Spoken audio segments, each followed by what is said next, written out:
Y en nuestros países, nada se vende tanto y tan barato como esa basura. Y la gente rechaza a Dios porque dicen, quieren ser libres. Eso me recuerda del pasajero de un avión 747 que cruzaba el Atlántico. Salió de la cabina de los pilotos y dijo, tengo buenas noticias para todos. Acabo de matar a los pilotos y ahora somos libres. Somos libres. ¿Libres para qué? ¿Para que el avión se estrelle por no tener pilotos? Bien, veamos Gálatas 5:1. Estad pues firmes en la libertad con que Cristo nos hizo libres, y no estéis otra vez sujetos al yugo de esclavitud. Hablamos de esta libertad que tenemos en el Señor Jesucristo desde el punto de vista de una vida de libertad y de la dinámica de una vida de libertad. ¿Cuáles son las dimensiones de esa vida? Quiero decir, ¿de qué somos libres? Pablo menciona por lo menos 3 cosas en esta epístola a los Gálatas. Primero, libres de la esclavitud del legalismo. Gálatas 1, versos 6 y 7. Estoy maravillado de que tan pronto os hayáis alejado del que os llamó por la gracia de Cristo para seguir un evangelio diferente. No que haya otro, sino que hay algunos que os perturban y quieren pervertir el evangelio de Cristo. El apóstol dice en el verso 6 que algunos estaban abandonando el evangelio, y el verso 7 dice que algunos pervertían el evangelio. ¿Por qué algunos abandonaban el evangelio? Por culpa de aquellos que pervertían el evangelio. Verá, Satanás es un pervertido, y todo lo que hace es tomar aquello que es bueno, puro, santo y justo, y pervertirlo. ¿Por qué el diablo prefiere pervertir el evangelio en vez de negarlo? Bueno, si él puede pervertir el evangelio y hacer que usted crea un evangelio corrupto y no el verdadero evangelio, usted estará conforme con lo falso y será un cristiano sintético. Dios quiere que usted crea en el verdadero evangelio, mientras Satanás quiere que usted crea en un evangelio que ha sido pervertido. Un evangelio que es una imitación del genuino evangelio de Cristo. Gálatas 1:8 dice, mas si aún nosotros o un ángel del cielo os anunciare otro evangelio diferente del que os hemos anunciado, sea anatema. La expresión sea anatema significa sea condenado al infierno. En estos días, para muchos, eso es tener una mente estrecha. Pero aquí no estamos hablando de asuntos de preferencia. Estamos hablando de asuntos que tienen connotaciones eternas. Cualquiera que quita, o aumenta, o cambia, o distorsiona, o pervierte el evangelio del Señor Jesucristo, será sometido al más severo juicio de Dios. Y tampoco estamos hablando de preferencias denominacionales, ni del estilo de bancas o sillas, ni del color de las alfombras en las iglesias. Tampoco estamos hablando de cuál será el equipo ganador en ciertos deportes. Estamos hablando de un asunto de veracidad eterna. Pablo dice en el verso 9, como antes hemos dicho, también ahora lo repito, si alguno predica diferente evangelio del que habéis recibido, sea anatema. Él no está tratando de complacer a la gente. Ahora escúcheme con atención. No es el mensajero el que valida el mensaje. ¿Cómo sabe usted que lo que estoy hablando ahora es la verdad? Usted dirá, bueno, pastor, creo que usted es un buen hombre y preparado, confío en lo que dice. Bueno, gracias por eso. Pero escúcheme, yo no soy el que le da valor al mensaje. Suponga que el próximo domingo en la iglesia a la que asiste, de pronto apareciera un genuino ángel más brillante que el sol del mediodía. No hay ninguna duda de que es un ángel del cielo. Y dirigiéndose a toda la congregación dijera, amados en Cristo, han sido sumamente bendecidos. He sido enviado desde el cielo para informarles que tengo una nueva revelación, que tengo un nuevo evangelio. ante un evento así, ¿qué dice Pablo?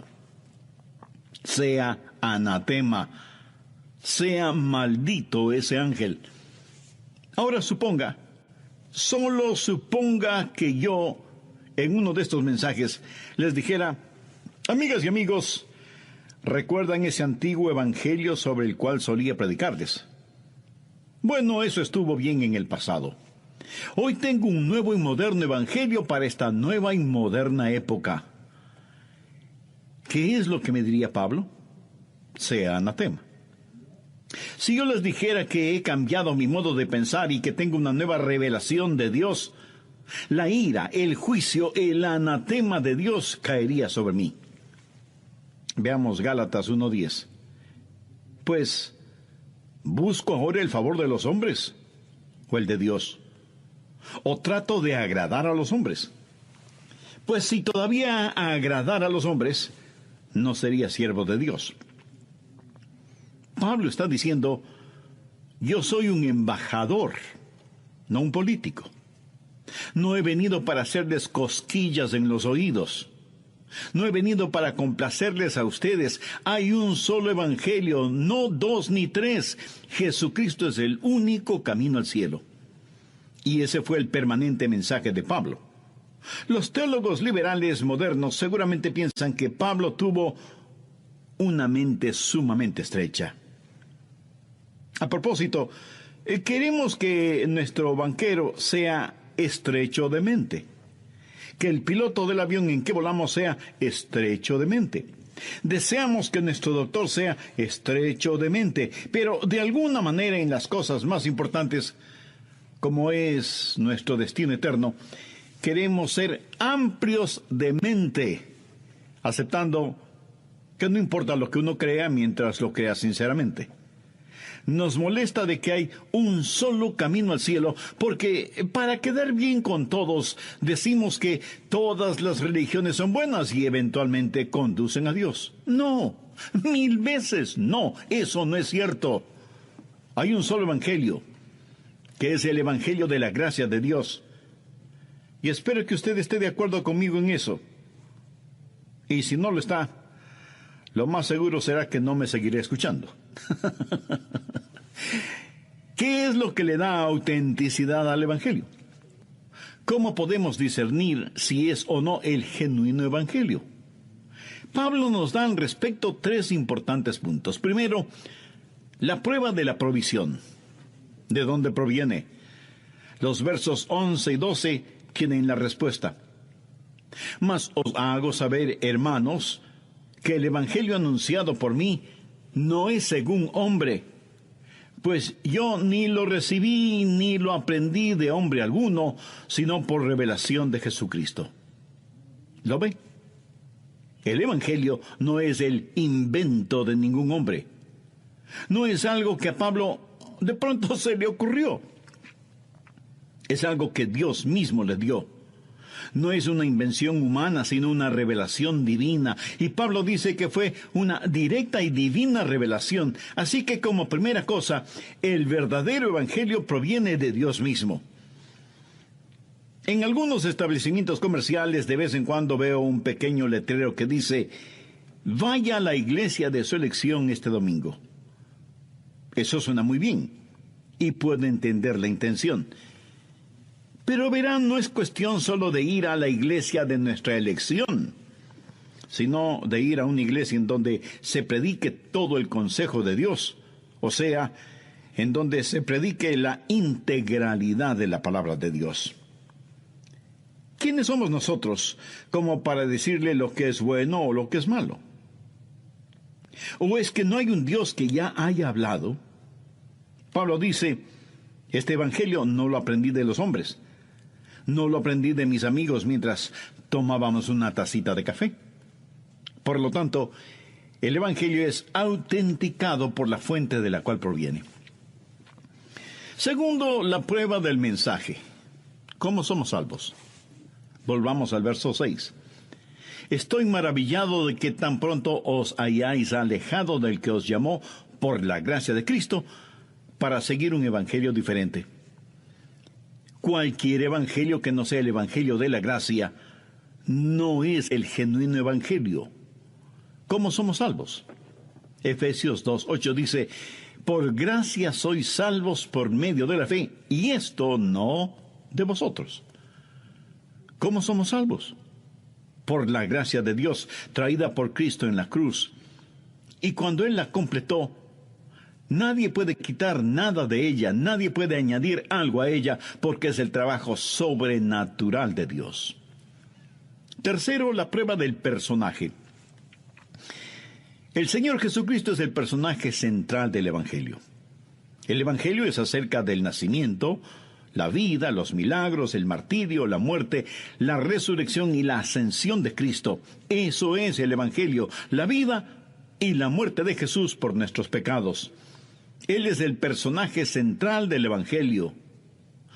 No es un Evangelio que hace referencia a Él, sino un Evangelio que se centraliza en Jesucristo. ¿Qué es el Evangelio? Es el Evangelio de la gracia de Cristo. ¿Qué es la salvación? Mi amigo, la salvación no es un credo. No es el sencillamente saber ciertas cosas como el plan de salvación. Usted puede saberlo y sin embargo irse al infierno, porque usted no se salva por el plan de salvación, sino que se salva por medio del hombre que provee esa salvación. La salvación tampoco es un código. Usted puede decir: yo creo que si vivo correctamente iré al cielo. Pablo dice que si la justificación viniera por la ley, entonces Cristo murió en vano. Si usted pudiera salvarse por vivir correctamente, entonces el Calvario fue un tremendo error. La salvación tampoco es una causa. Usted puede decir: bueno, yo creo que si amo a todos, Dios me dejará entrar en el cielo. O a lo mejor puede decir: soy miembro de la Iglesia Bíblica Fundamental. Amigo, la salvación no es una iglesia, no es una religión, no es un credo, no es una causa. Es una persona que se llama Jesucristo. ¿Sabe por qué tenemos tanta confusión religiosa en el mundo? Porque la gente acepta credos, no a Cristo. Se unen a una iglesia sin conocer a Jesús. La salvación no es creer en algo, es recibir a alguien. La fuente del genuino evangelio es Dios. La salvación es únicamente por gracia. El personaje del evangelio es Jesucristo. Y la Biblia claramente dice que Jesús no es un buen camino al cielo, sino que es el único camino al cielo. Busque Hechos 4:12. Y en ningún otro hay salvación, porque no hay otro nombre bajo el cielo dado a los hombres en que podamos ser salvos. Esta realidad bíblica de que Jesús es el único camino al cielo, ¿le ofende? ¿Le molesta? ¿Le disgusta? Pues lo siento muchísimo. Esa es la verdad de Dios. Cualquier otro evangelio es un evangelio falso, y la ira de Dios, el juicio de Dios, caerá sobre él. ¿Cómo es que el evangelio nos salva? Si usted no entiende que es salvado por la gracia de Dios, siempre estará esclavizado al legalismo. Nunca podrá decir: alabado sea Dios, sé que soy salvo. Pero si entiende que es salvo por la gracia de Dios, entonces estará libre de la esclavitud del legalismo. No se encontrará bajo el yugo del esfuerzo propio. Si alguien me pregunta: el pastor Rogers, ¿está seguro de que se irá al cielo? Por supuesto que sí. Y usted me dice: parece que se tiene mucha confianza. No. Ahí es donde usted se equivoca. Esa es la forma en que sé que voy a ir al cielo, no teniendo confianza en mí mismo, porque si la tuviera, no podría saberlo. Porque siempre tendría que estarme preguntando: ¿soy lo suficientemente bueno? Creo que lo soy. Y no lo soy porque no miento, no robo, no maldigo, no me emborracho, pero a veces pierdo mi temperamento. Pero cuando me salvé por la gracia de Dios, todo depende de Él. No tengo que ser como un signo de interrogación con mi cabeza agachada todo el tiempo.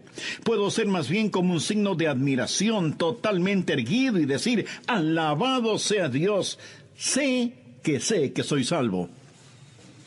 Nosotros somos hijos de Dios, no esclavos de Dios.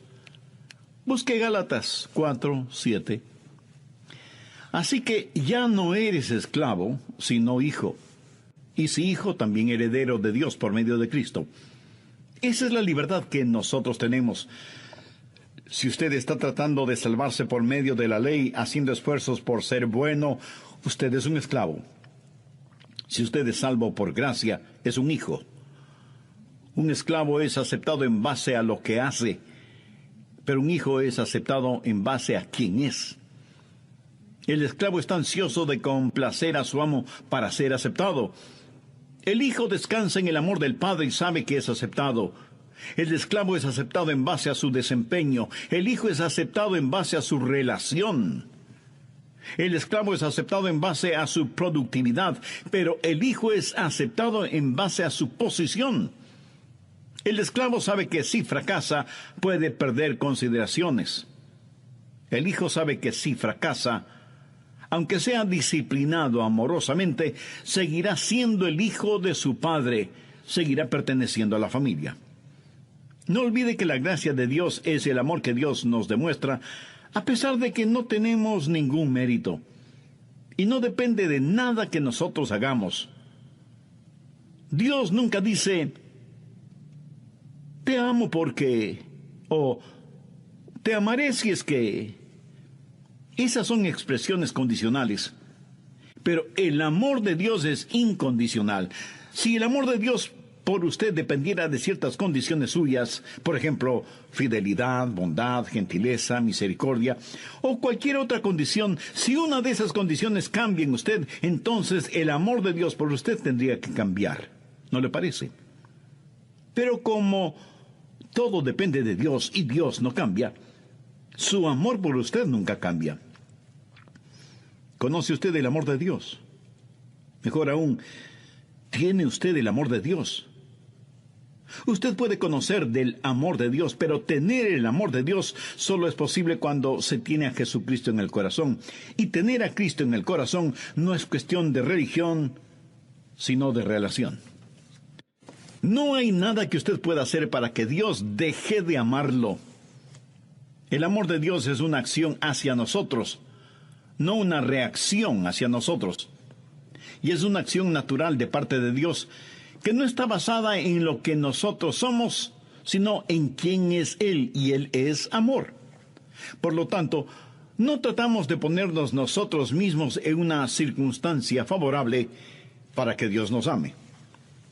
Nosotros reaccionamos al amor de Dios que está ahí para nosotros. Dios no cambia para poder cambiarle. Dios le ama para poder cambiarle. Y nada le puede cambiar más y darle total libertad que la gracia de Dios. Cuando un creyente finalmente comprende eso, es maravilloso porque primero usted es libre de cualquier esfuerzo propio. Muchas personas tratan diariamente de hacer algo para que Dios les ame, tratando de ser lo suficientemente buenas para que Dios les ame. Amigo, esa es una esclavitud infernal. Por eso Jesús vino para primero, por medio de la gracia, darle libertad del legalismo. Segundo, Él vino para liberarle de la crítica. Veamos Gálatas 2, los versos 4 y 5. Y esto a pesar de los falsos hermanos introducidos a escondidas, que entraban para espiar nuestra libertad que tenemos en Cristo Jesús, para reducirnos a esclavitud, a los cuales ni por un momento accedimos a someternos, para que la verdad del Evangelio permaneciese en vosotros. Desde las oficinas de las denominaciones vinieron algunos ejecutivos religiosos y encontraron que algunas personas que vivían en la gracia de Dios se regocijaban en esa gracia, y ellos venían a imponer sus reglas y reglamentos.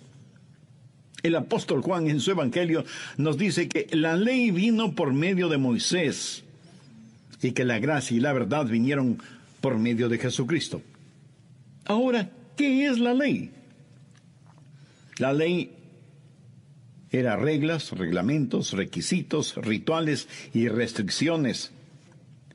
La ley fue dada para mostrarnos la clase de pecadores que somos y que no podríamos ser salvos solo por cumplir la ley. La ley nunca podría salvarnos. Si la ley pudiera hacerlo, no hubiera sido necesaria la venida de Jesús. La ley fue dada para mostrarnos que necesitábamos un Salvador. Los fariseos habían estudiado la ley con su larga lista de reglas, reglamentos, requisitos, rituales y restricciones, y añadieron a esa ley una larga lista propia de ellos. 613 nuevos requisitos que revisaban constantemente y que celosamente se aseguraban que los demás los cumplieran.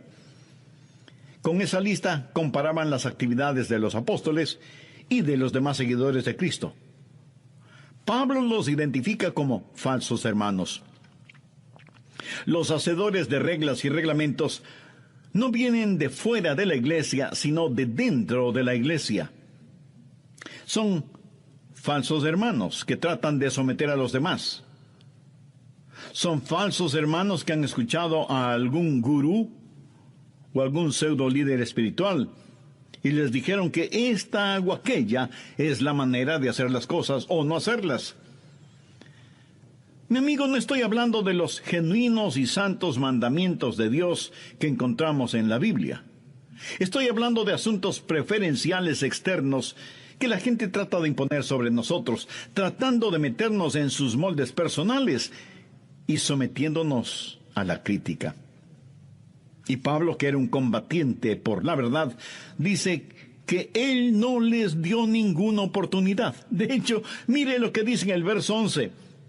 Pero cuando Pedro vino a Antioquía, le resistí cara a cara, porque era de condenar.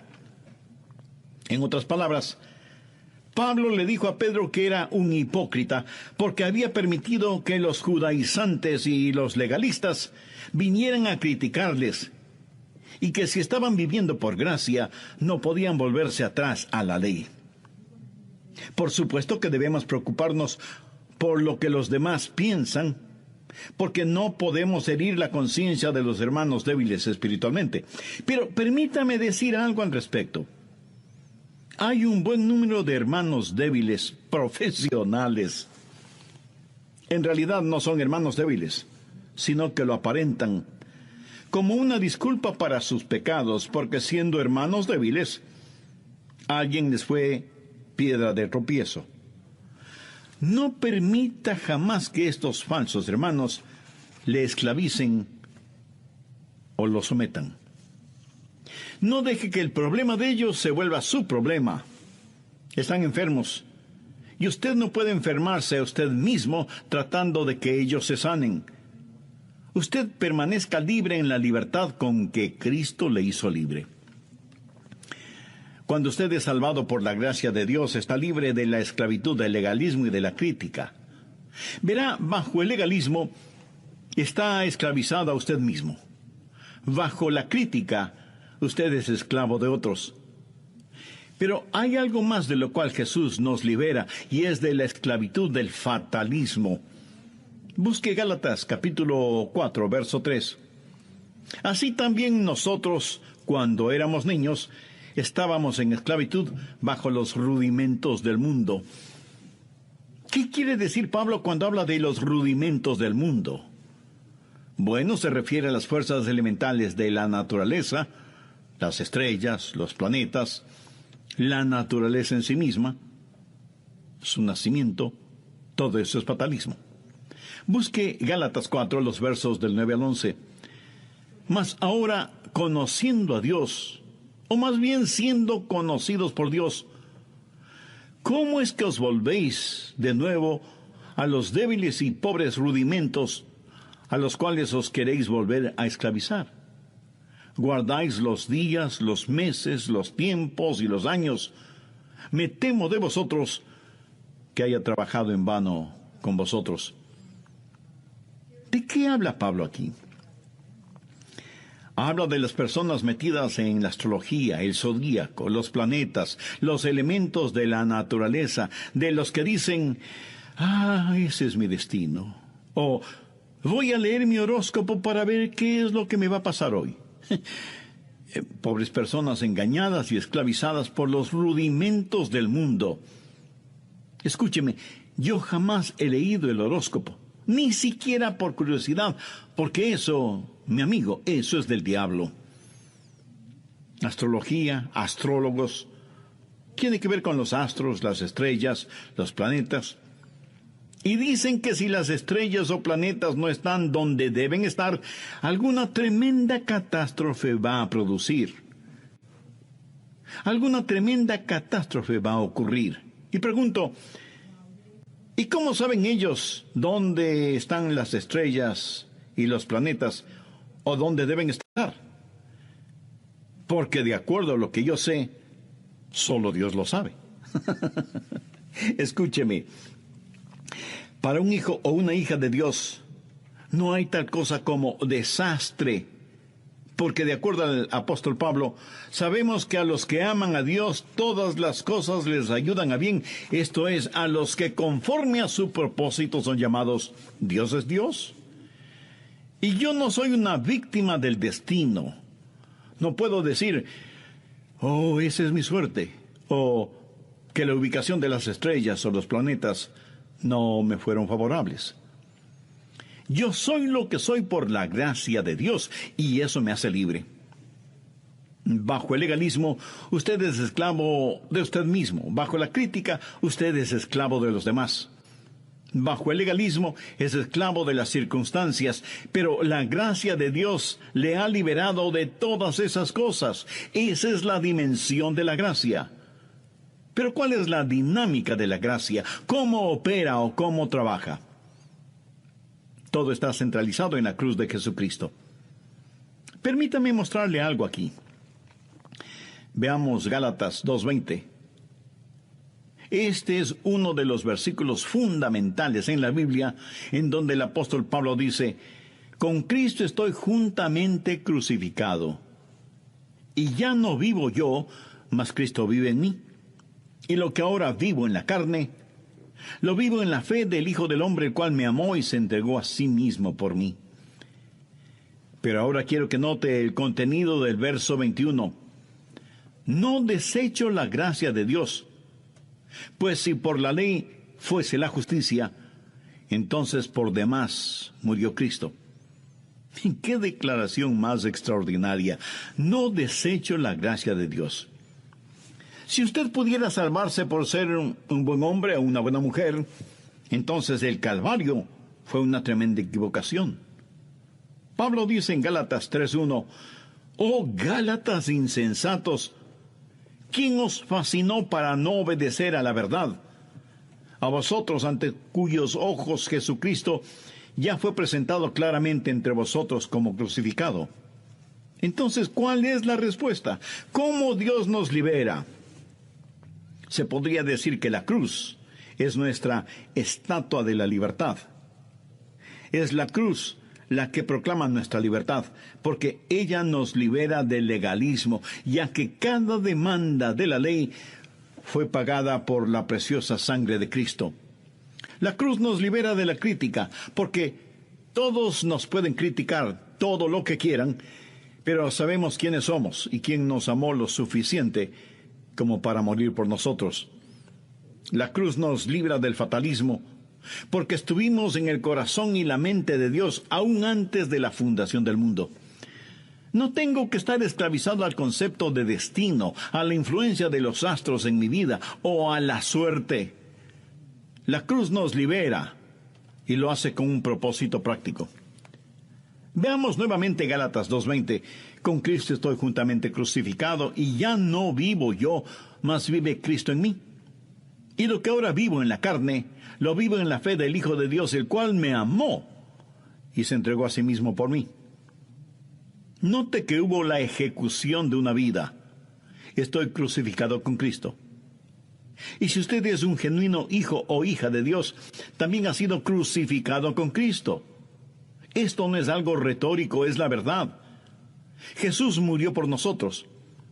Pero cuando Él murió, nosotros morimos con Él, cuando Él fue clavado en la cruz como nuestro sustituto. Ahora escúcheme con atención. Decimos que Él llevó nuestros pecados a la cruz y que Él murió por nuestros pecados. Ahora, si Él llevó nuestros pecados, todavía quedamos nosotros, ¿no le parece? Él nos llevó a nosotros a la cruz para que muramos. El problema no es lo que usted hace, sino lo que usted es. La paga del pecado es muerte. Su pecado exigía su muerte, y Jesús murió por usted, y usted murió con Él, crucificado con Cristo. Pero no solo una vida fue ejecutada, sino que una vida fue intercambiada. Y ya no vivo yo, mas Cristo vive en mí. No solo que Él murió y yo morí con Él, sino que cuando Él resucitó, yo resucité con Él. Supongamos que yo cometo un homicidio y soy condenado a morir en la silla eléctrica. Luego de ejecutada la sentencia, viene un doctor, me toma el pulso, comprueba todos mis signos vitales y firma mi certificado de muerte. ¿Puede la ley hacerme algo más? De ninguna manera. Yo estoy muerto, y bien muerto. Ahora suponga que por un milagro inexplicable yo vuelvo a la vida. ¿Podrían ponerme nuevamente en la silla eléctrica? De ninguna manera. Yo ya había sido ejecutado, sentenciado y ejecutado. Amigo, usted murió con Cristo. La ley ya no tiene ninguna demanda sobre usted. Usted ha pagado con su vida el precio de su culpa. Y si usted vive es porque Él murió y resucitó. Y con usted sucedió lo mismo. Una vida ejecutada, una vida intercambiada. Es una vida con nuevas energías, la vida que ahora vivo. Y que la vivo en la fe del Hijo de Dios. Note que no dice fe en el Hijo de Dios, sino en la fe del Hijo de Dios. O sea, su fe en mí, su vida en mí. Él habita en mi humanidad.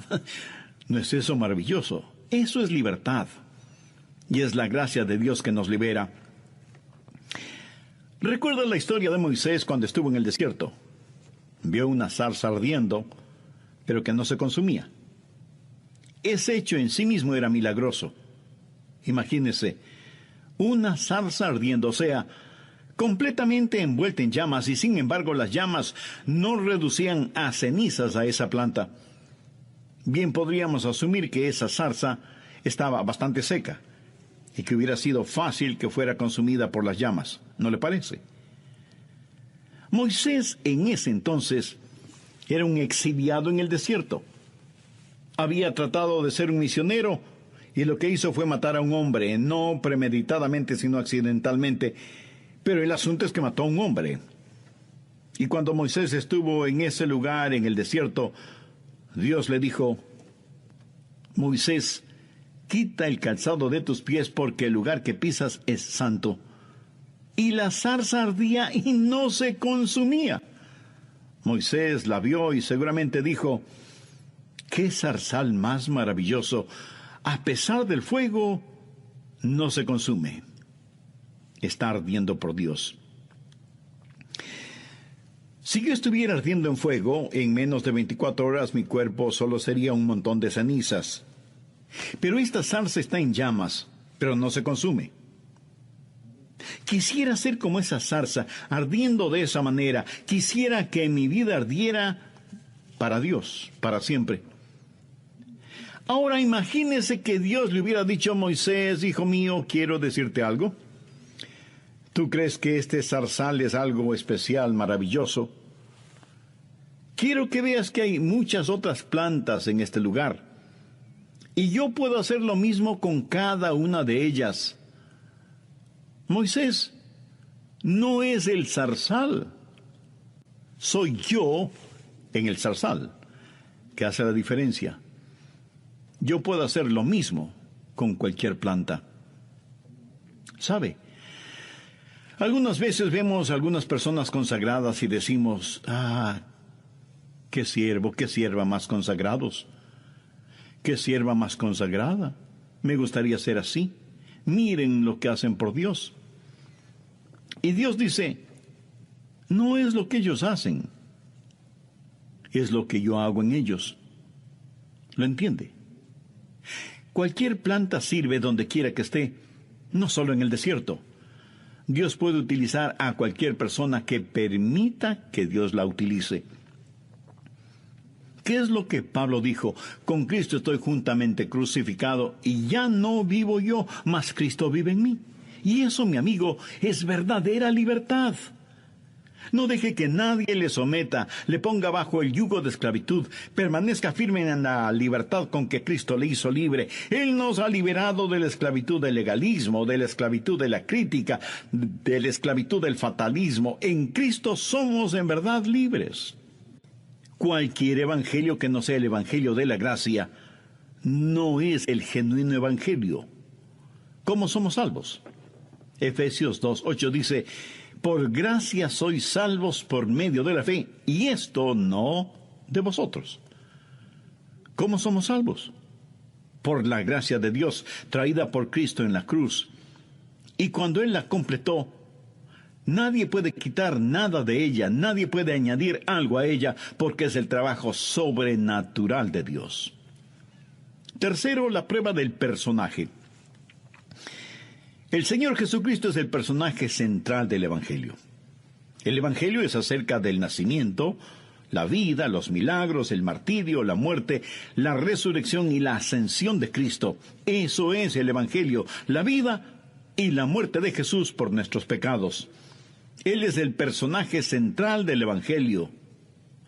No es un Evangelio que hace referencia a Él, sino un Evangelio que se centraliza en Jesucristo. ¿Qué es el Evangelio? Es el Evangelio de la gracia de Cristo. ¿Qué es la salvación? Mi amigo, la salvación no es un credo. No es el sencillamente saber ciertas cosas como el plan de salvación. Usted puede saberlo y sin embargo irse al infierno, porque usted no se salva por el plan de salvación, sino que se salva por medio del hombre que provee esa salvación. La salvación tampoco es un código. Usted puede decir, yo creo que si vivo correctamente iré al cielo. Pablo dice que si la justificación viniera por la ley, entonces Cristo murió en vano. Si usted pudiera salvarse por vivir correctamente, entonces el Calvario fue un tremendo error. La salvación tampoco es una causa. Usted puede decir, bueno, yo creo que si amo a todos, Dios me dejará entrar en el cielo. O a lo mejor puede decir, soy miembro de la Iglesia Bíblica Fundamental. Amigo, la salvación no es una iglesia, no es una religión, no es un credo, no es una causa. Es una persona que se llama Jesucristo. ¿Sabe por qué tenemos tanta confusión religiosa en el mundo? Porque la gente acepta credos, no a Cristo. Se unen a una iglesia sin conocer a Jesús. La salvación no es creer en algo, es recibir a alguien. La fuente del genuino evangelio es Dios. La salvación es únicamente por gracia. El personaje del evangelio es Jesucristo. Y la Biblia claramente dice que Jesús no es un buen camino al cielo, sino que es el único camino al cielo. Busque Hechos 4:12.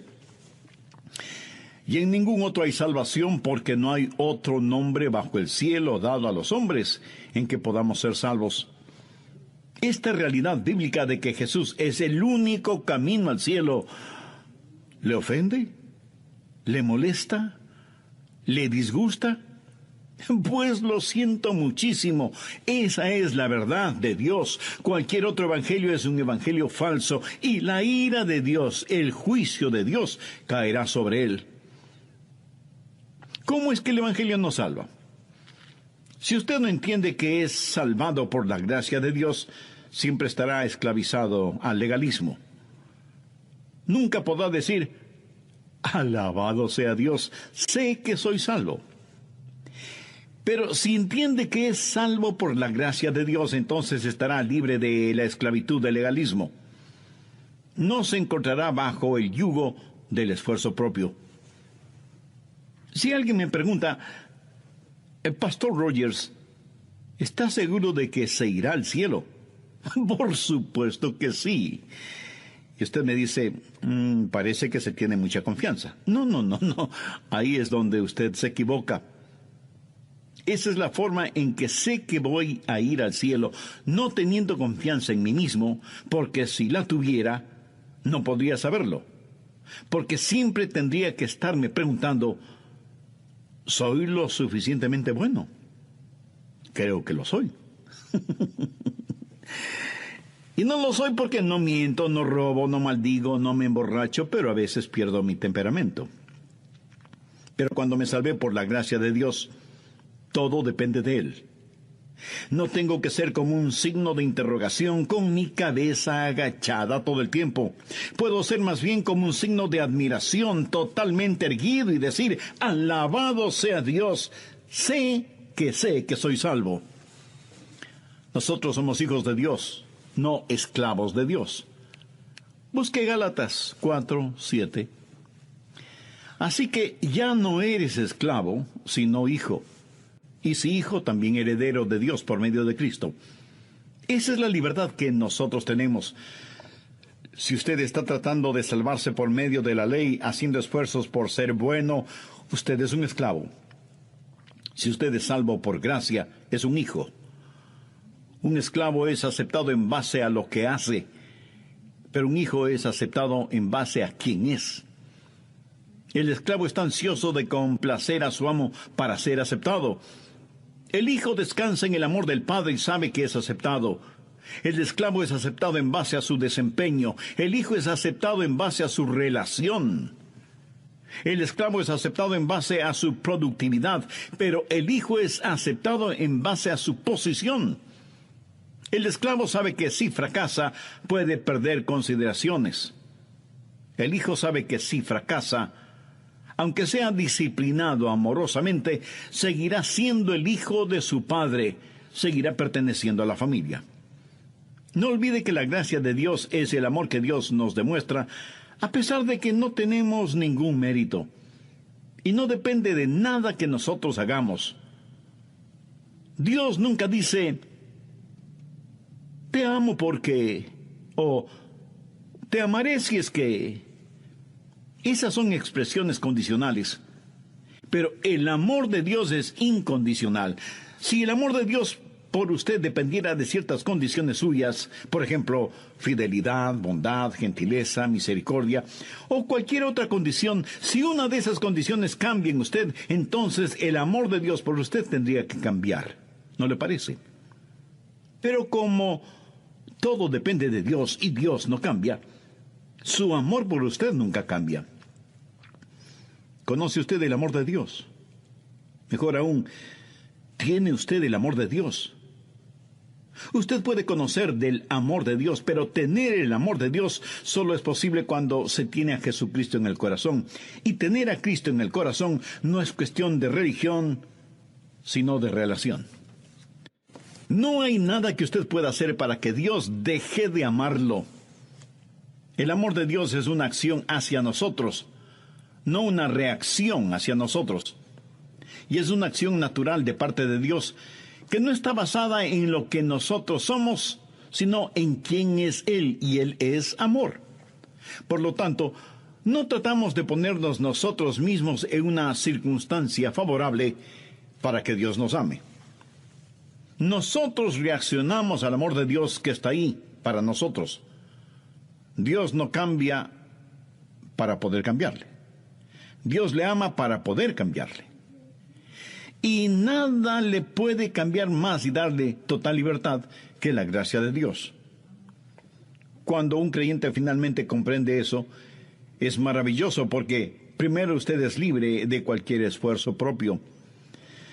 Muchas personas tratan diariamente de hacer algo para que Dios les ame, tratando de ser lo suficientemente buenas para que Dios les ame. Amigo, esa es una esclavitud infernal. Por eso Jesús vino para primero, por medio de la gracia, darle libertad del legalismo. Segundo, Él vino para liberarle de la crítica. Veamos Gálatas 2, los versos 4 y 5. Y esto a pesar de los falsos hermanos introducidos a escondidas, que entraban para espiar nuestra libertad que tenemos en Cristo Jesús, para reducirnos a esclavitud, a los cuales ni por un momento accedimos a someternos, para que la verdad del Evangelio permaneciese en vosotros. Desde las oficinas de las denominaciones vinieron algunos ejecutivos religiosos y encontraron que algunas personas que vivían en la gracia de Dios se regocijaban en esa gracia, y ellos venían a imponer sus reglas y reglamentos.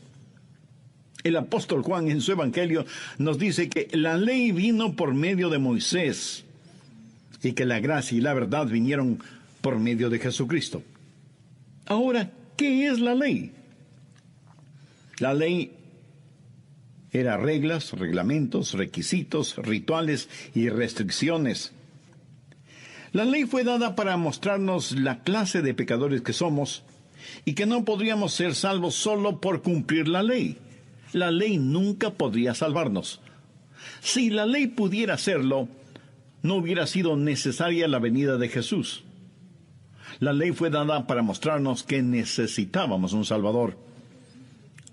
Los fariseos habían estudiado la ley con su larga lista de reglas, reglamentos, requisitos, rituales y restricciones, y añadieron a esa ley una larga lista propia de ellos.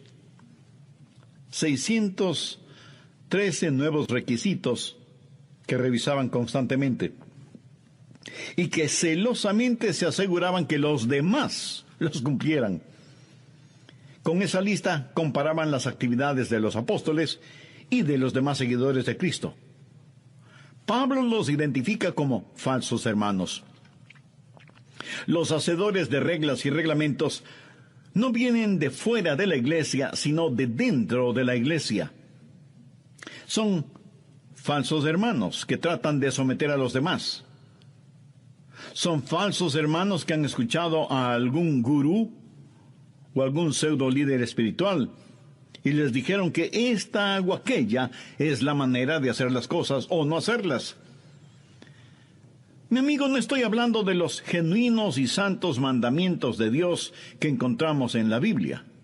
Estoy hablando de asuntos preferenciales externos que la gente trata de imponer sobre nosotros, tratando de meternos en sus moldes personales y sometiéndonos a la crítica. Y Pablo, que era un combatiente por la verdad, dice que él no les dio ninguna oportunidad. De hecho, mire lo que dice en el verso 11. Pero cuando Pedro vino a Antioquía, le resistí cara a cara, porque era de condenar. En otras palabras, Pablo le dijo a Pedro que era un hipócrita, porque había permitido que los judaizantes y los legalistas vinieran a criticarles, y que si estaban viviendo por gracia, no podían volverse atrás a la ley. Por supuesto que debemos preocuparnos por lo que los demás piensan, porque no podemos herir la conciencia de los hermanos débiles espiritualmente. Pero permítame decir algo al respecto. Hay un buen número de hermanos débiles profesionales. En realidad no son hermanos débiles, sino que lo aparentan como una disculpa para sus pecados, porque siendo hermanos débiles, alguien les fue piedra de tropiezo. No permita jamás que estos falsos hermanos le esclavicen o lo sometan. No deje que el problema de ellos se vuelva su problema. Están enfermos Y usted no puede enfermarse a usted mismo tratando de que ellos se sanen. Usted permanezca libre en la libertad con que Cristo le hizo libre. Cuando usted es salvado por la gracia de Dios, está libre de la esclavitud, del legalismo y de la crítica. Verá, bajo el legalismo está esclavizado a usted mismo. Bajo la crítica, usted es esclavo de otros. Pero hay algo más de lo cual Jesús nos libera, y es de la esclavitud del fatalismo. Busque Gálatas capítulo 4, verso 3. Así también nos